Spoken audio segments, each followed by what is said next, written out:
Hey guys, this is JP's LEGO Reviews. Today, I'm going to take you through the top 10 LEGO sets releasing in the first half of 2025. So, let's break it down. Now, at number 10, we have the LEGO Ninjago Crossroad set. Now, this should cost $250 and it's going to be a direct-to-consumer set, so it should be similar to the LEGO Ninjago City Markets or LEGO Ninjago City, that sort of thing, but it's going to be a bit cheaper than your usual LEGO Ninjago modules, meaning it'll either be a smaller modular or it could be more like the Temple of Air Jitsu. And either way, this is a very exciting development because these LEGO Ninjago sets are some of the best that LEGO make, especially for Asian-inspired architecture. So, this could either be really good or really bad. Based on what LEGO Ninjago has done in the past, it's positive. At number 9, we don't have 1 or 2 or 3 or even 4, but rather we're getting the entire Formula 1 series for 2025, including Mercedes, Red Bull, McLaren, Ferrari, Aston Martin, and all the other teams in the 2025 season of Formula 1 with all the 2025 liveries. And this is really interesting because you can potentially buy all Formula 1 car sets in 2025, recreating an F1 scene or just 1 or 2 of them, depending on the team that you like. Now, this should be really good because they're very displayable. They look great on display, but also everyone likes Formula 1 and having this is great. The only thing I do hope is because LEGO release so many sets at once that they keep them around for at least 3 to 5 years. If they retire them too early, then it probably would be a bit of a waste in, developing these sets because it would take quite a lot of resources to do all 10 at once. In 8th place, we have the Kylo Ren 18 plus sort of displayable set, kind of like the Star Destroyer Tantive 4, that sort of $60 to $70 displayable ship. And if it's going to be anything like the regular Kylo Ren's shuttle, this should be a really good LEGO set to display, because despite the fact that the sequel trilogy overall was a bit mid when it comes to Star Wars movie quality, Kylo Ren and all his ships were absolutely fantastic. Now, in 7th place, we have the LEGO Superman mech versus Lex Luthor. Now, this is interesting for 2 main reasons. Firstly, we are seeing a Superman LEGO set for the first time in absolutely years. I think the last time we saw one was in 2018, so that's 7 years ago.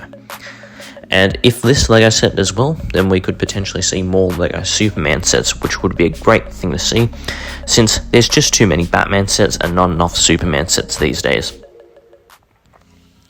In 6th place, we have the LEGO Technic Panigale Ducati Panigale V45. Now, what makes this a special LEGO motorcycle is the fact that firstly, it's designed to be displayed, so it's a lot more impressive looking than the 2020 version of the LEGO Technic Ducati, since that was meant for playability, not displayability.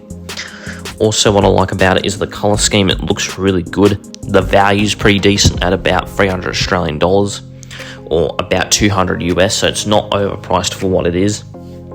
And overall, it looks great on display, and it has a lot of different functions in it as well. And by being able to add functionality in it, it makes it a really good LEGO Technic set as well. At 5th place, we have the new Iron Man helmet. Now, this is a picture of the old Iron Man helmet, and the reason why LEGO are releasing this so soon is because the old Iron Man helmet was terrible, as you can see.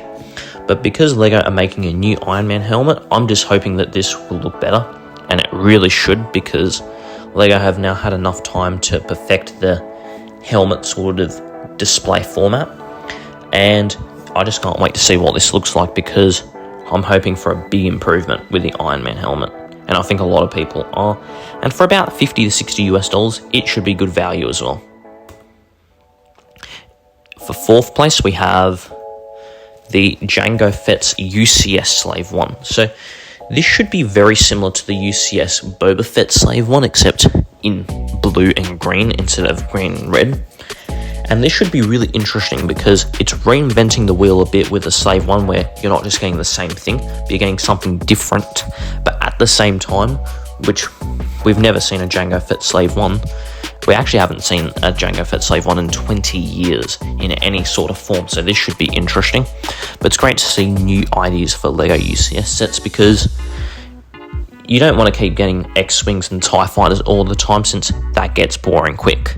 And having a Jango Fett's version of a Slave 1 should make things interesting, and it should make it unique, and it should sell well also, because we haven't seen Jango Fett in a long time. Now, in third place, we have the LEGO Star Wars ARC 170. Now, we haven't seen an ARC 170 since, I think, 2009. That's over, I believe, 16 years ago, and it's been way overdue for LEGO to make another ARC 170. And this thing looks absolutely great. You get 3 minifigures and a droid. And overall, it looks fantastic, both to display and to play as well. The only thing is, it does look a bit odd. Like, there's something about it that doesn't look quite right, which is why it's not on the why it's not first. If it looked great, then I would have put it first, but I didn't, because there's just something off about this LEGO set, but I can't put my finger on what it is. There's something about the ARC 170 that doesn't look right. But like I said, I'm not sure what that thing is, but it's still great to see this LEGO set again after this amount of time.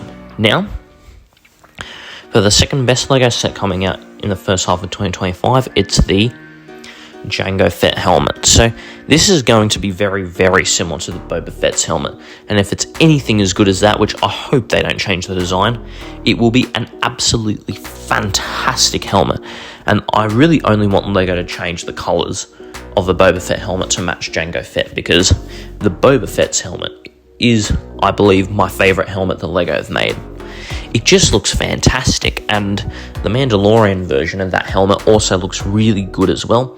So I'm hoping that Jango Fett's helmet is just kept exactly the same, because if it isn't, it would be a big disappointment to see that LEGO shifted to the design to probably something worse.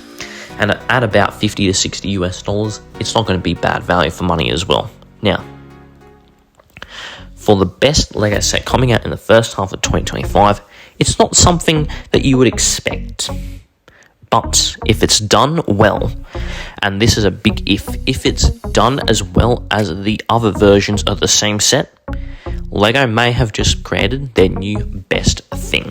And this is modulars. Because with the rumoured Parisian Cafe coming in at $80 US, being very similar to a modular but smaller, if this direct-to-consumer set is implemented and made properly, if it looks good on display, and if it has the same level of detail as a regular modular, for example the Parisian restaurant, this could be LEGO's best-selling set ever, and LEGO's best quality set ever, due to the fact that modulars are already popular, and having a smaller version would not just create more variety in your LEGO city, but will also allow for those who don't have, let's say, $200 to $300 US a year to spend on a modular, instead to pay $80 US for a smaller modular that looks just as good, and it has just as much detail, and it's just as fun to build as a regular modular LEGO set. And that's it. Thank you so much for watching. If you have any thoughts or any preferences on what your best LEGO set is coming out in the first half of 2025, let me know down below. If you enjoyed the video, please smash the like button. If you want to see more content just like this, please subscribe. I hope you guys have a great day and keep building.